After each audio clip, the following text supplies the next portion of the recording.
quelques notes qui nous mettent déjà dans l'ambiance. Alors peut-être que certains d'entre vous vont reconnaître ces premières notes d'un générique qui a fait un peu sensation cet été. Pour les autres, donc j'ai le plaisir de vous parler aujourd'hui d'une série qui m'a beaucoup plu cet été, que j'ai regardée en quelques jours, que j'ai absolument dévorée et que donc je vous conseille. C'est mon coup de cœur aujourd'hui.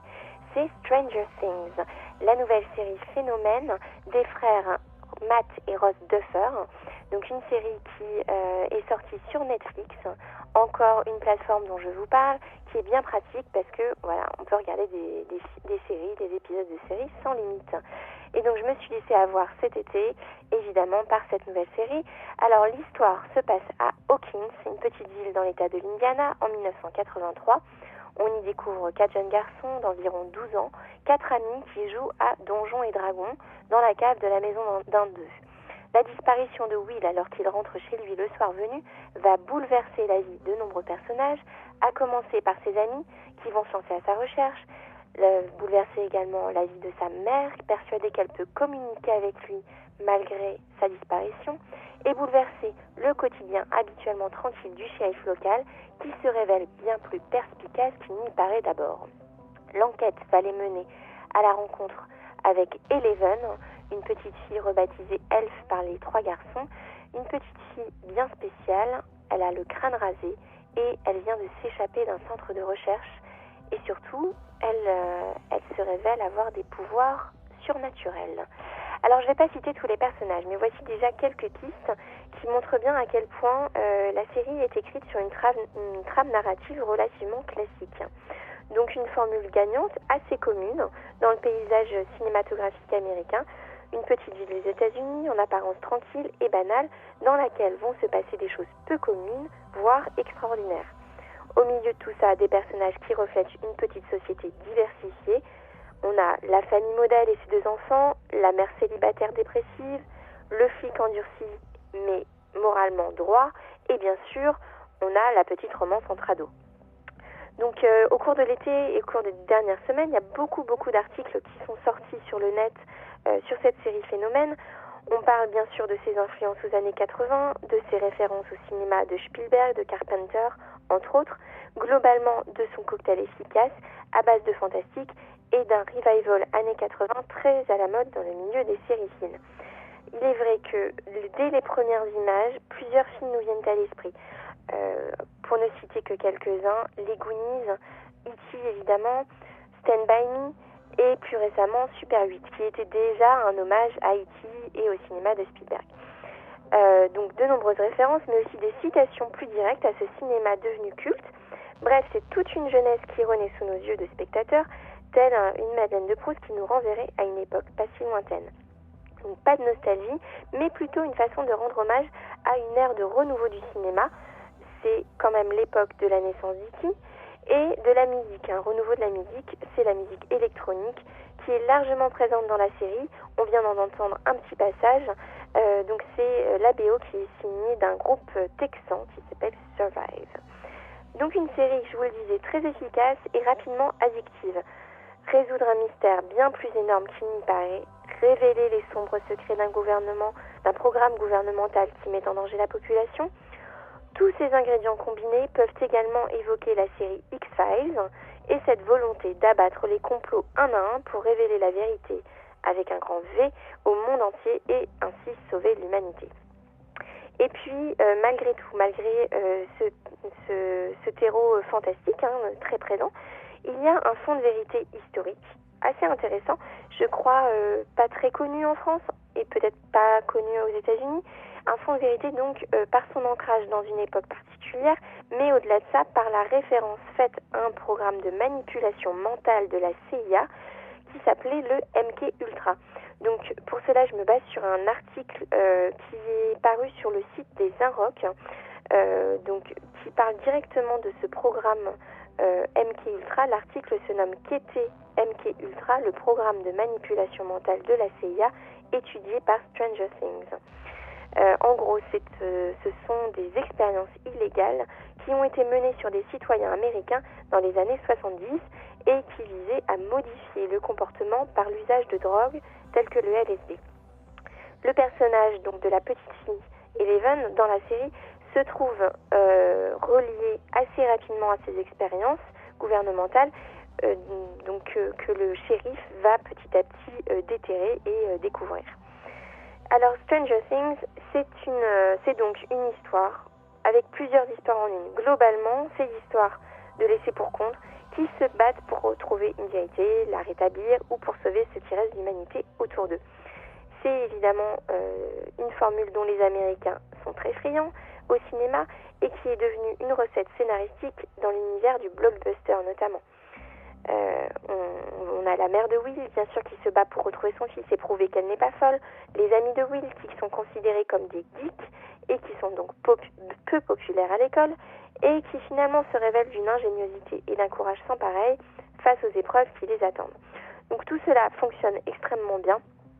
Mais la force de la série, c'est aussi de sortir l'extraordinaire de l'ordinaire chez ces personnages. On trouve chez chacun un élément de caractère qui élève l'humain. Au fond, je crois, n'est-ce pas ce que le cinéma cherche à révéler depuis ses débuts. Donc voilà, 8 épisodes que je vous conseille. C'est frais, c'est drôle, c'est très prenant, c'est haletant et ça fait du bien ce genre de petite série. Voilà, je vous le conseille fortement, c'est mon coup de cœur de la semaine. Alors ça, c'est un coup de cœur qui t'a accompagné pendant tout l'été, ou est-ce que tu l'as bouffé d'un coup, comment tu l'as regardé? Oui, voilà, c'est ma tendance obsessionnelle qui va ressortir. Non, je l'ai regardé en 3 jours, hein. En 3 jours, 3 soirs plus exactement. Il n'y a que 8 épisodes de 45-50 minutes, donc c'est relativement rapide à regarder. Je l'ai découverte, c'est-à-dire que j'en ai entendu parler fin juillet. La série est sortie sur Netflix le 17 juillet et je l'ai regardée à mon retour de vacances à la fin du mois d'août avec grand plaisir. Tiens, un mot, peut-être aussi, on en parlait tout à l'heure des différentes vacances de chacun. Est-ce que tu as pu voir des films au Québec? Est-ce que tu as eu le temps de voir, ou ne serait-ce que des affiches, des choses comme ça, de choses qu'on peut pas forcément voir chez nous d'ailleurs? Alors, c'est assez drôle. Donc, j'ai pas eu le temps d'aller au cinéma au Québec, effectivement, où j'ai passé mes vacances. Mais j'aurais bien aimé pour découvrir un vrai film québécois. Mais j'ai découvert le catalogue Netflix Eh oui, c'est pas le même que chez nous. Il est bien plus vaste que celui qu'on a en France. Et du coup, j'ai découvert des séries ou des films en fait américains ou canadiens, mais pas forcément très intéressants. Mais j'ai découvert des choses par ce biais. Malheureusement, j'ai pas pu aller au cinéma, mais ils ont un petit cinéma assez dynamique, je crois, au Québec. Bon, j'ai pas eu la chance de le découvrir. Il passait plus de temps que ça. Mais donc oui, du coup, c'est aussi intéressant parce que ça nous rappelle que Netflix n'est pas le même dans tous les États. Donc c'est ça qui est assez fou. Et donc avec mon compte français, j'ai pu avoir accès à tout un tas de choses auxquelles je n'ai pas accès en France. Donc c'était assez intéressant. Donc bon, ça sera pour ceux qui sont abonnés à Netflix et qui voyagent, vous allez vous rendre compte qu'il y a des choses qui sont des fois très très différentes. Il y a même des fois des films qui sont à peine sortis en France qui sont déjà sur les Netflix américains. Donc c'est vous pourrez aller voir ça. Merci beaucoup Mathilde. Merci à toi Guillaume et à tout bientôt. À tout bientôt. Merci beaucoup. Allez Louis, toi aussi tu as vu cette série et tu avais envie d'en toucher quelques mots. Je te laisse, tu n'as pas forcément le même emballement que Mathilde, même si au début tu l'avais un petit peu. Oui, tout à fait. Je trouve que Mathilde a très bien résumé la chose, c'est-à-dire qu'il est strictement impossible de parler de Stranger Things sans parler d'autres œuvres. C'est-à-dire qu'il est littéralement impossible de regarder avec un œil vierge cette série. Il faut être honnête, ça fonctionne bien d'un point de vue série. Je trouve que c'est très bien rythmé, on ne s'ennuie pas, c'est plutôt bien réalisé, l'image est toujours très propre, la plupart des épisodes sont réalisés par les Duffer Brothers, qui sont des metteurs en scène efficaces, très simple et très basique mais efficace. C'est visuellement effectivement réussi dans ce renvoi perpétuel à des références, à des anciens films. On en est au point où il n'y a pas une seule pièce dans le film, une pièce, une chambre, un salon dans lequel il n'y a pas une référence, mais une référence directe, c'est-à-dire une affiche de The Thing ou Les Dents de la Mer, où il n'y a pas une musique qui va nous évoquer les années 80. Et je trouve que c'est très dommage et que ça dessert vraiment cette série, qui se donne des allures de film justement, Puisque si on a vu quelques films de Spielberg, qu'il est produit ou réalisé d'ailleurs, si on a lu un petit peu de Stephen King, ou si on a vu des films récents bien meilleurs qui évoquent ces années-là, on ne peut jamais être surpris par Stranger Things. À partir du moment où la série commence, on sait exactement comment elle va se terminer. Ce qui est bien dommage pour une série qui s'étale sur 8 épisodes. Et donc là, à mes yeux, et la performance de Stranger Things, c'est d'arriver à nous tenir un minimum en haleine et à nous intéresser un petit peu à partir d'une intrigue très vide et qui contient dans son exposition toute la substance de sa conclusion. Et effectivement, c'est des révélations sur des manipulations gouvernementales, mais malheureusement c'est des choses qu'on voit au cinéma depuis très longtemps et je crois que faire fonctionner la nostalgie avide sur des références qui n'apportent rien à la substance mais qui ne constituent qu'une belle coquille, et ben ça fait Stranger Things, c'est-à-dire une belle coquille avec des belles musiques qui sont d'ailleurs très empruntées au travail récent de Cliff Martinez sur les films de Nicolas Winding Refn ou Daft Punk ou plein d'autres choses qui sont sorties récemment. Donc là non plus, on n'est pas dans la nouveauté, on est dans l'évocation de choses encore plus récentes. En tout cas, Stranger Things, je pense que c'est ça, c'est une coquille très très belle, mais très très creuse.